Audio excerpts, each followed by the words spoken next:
London tube stations, again in this example, exactly the same. And what we're calling the implicit query is essentially all of the other information that the search engine knows about you. And this is what they know about you in general, what they know about you at this specific moment in time, and what they know about your recent history and any other factors they want to factor in. So in this particular case, I've said this is an iPhone user, they're on the street, they're in London.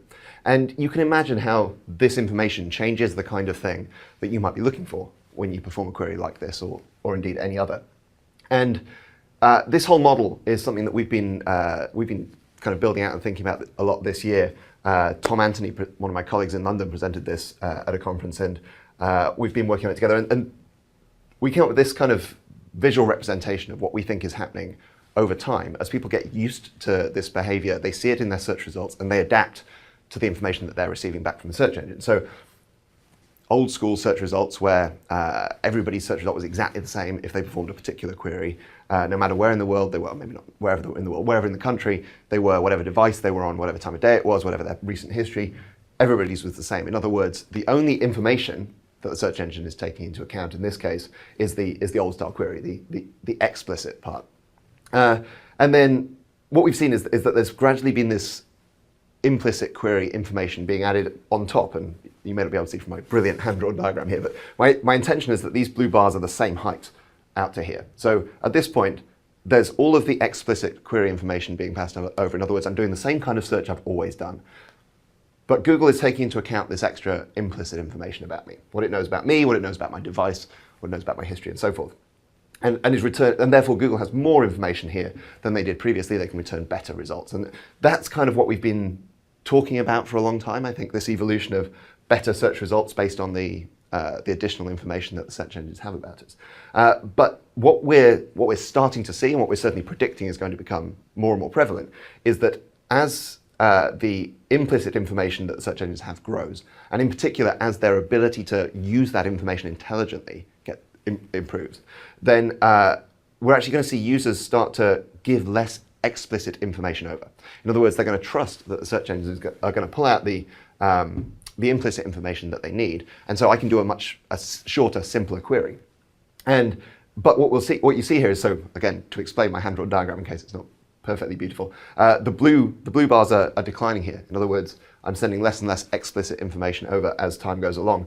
But actually, the total information the search engines have to work with as time goes on is actually increasing, because the implicit information they're gathering is growing faster than the explicit information is declining. And I can give you a concrete example of this. So I vividly remember giving a talk about keyword research, and it was a few years ago, and I was kind of mocking that business owner, and we've all met these business owners who want to rank for the one-word key phrase. So, I want to rank for restaurant or whatever. And I stood on stage and said, this is ridiculous.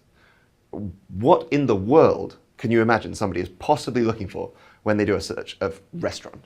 And back then, if you did a search like that, you got a kind of weird mix of, because this is back in these days when there was essentially no implicit information being taken into account. You got a mix of the most powerful websites of actual restaurants anywhere in your country, plus some news, like a powerful page on a big domain, those kinds of things, probably a Wikipedia entry. Why would a business owner want to rank for that stuff? That's going to convert horribly poorly. But my mind was changed powerfully when I caught myself. I was in Boston, and I caught myself doing a search for breakfast. I went to Google, typed in breakfast, hit search.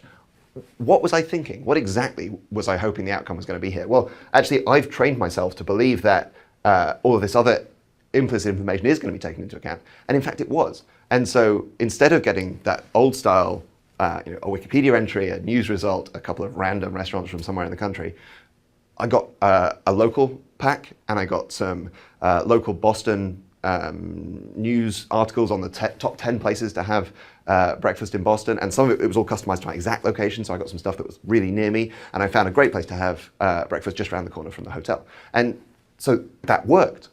And so I've actually noticed myself doing this more and more, and I imagine, given obviously the industry I work in, I'm pretty much an early adopter here, but I think we're going to see all users adopt this style of searching more and more, and it's really going to change how we as marketers have to think, because it doesn't mean that you need to go out there and rank for the generic keyword breakfast. But it does mean that you need to take into account all of the possible ways that people might be searching for these things and the various different ways that Google might piece together a useful search result when somebody gives them such apparently unhelpful explicit information. In particular, obviously, in this case, local. And I kind of mentioned not provided down here. This is my one, I guess, non-conspiracy theory view of what could be going on with the whole not provided thing, which is that actually Google's model, if Google's model is looking more and more like this and less like this, and in particular as we get further over it to this end, and of course you can consider something like Google Now would be the extreme of this, where there's in fact no blue bar and pure orange, then actually the reliance on keywords goes away, and maybe the not provided thing is actually more of a strategic message from Google, kind of saying, we're not necessarily thinking in terms of keywords anymore, we're thinking in terms of your need at a given moment in time. So anyway, I hope that's been a useful kind of rapid fire run through over what I think is going to happen as people get used to the power of query enhancement. I'm Will Critchlow. Till next time, thanks.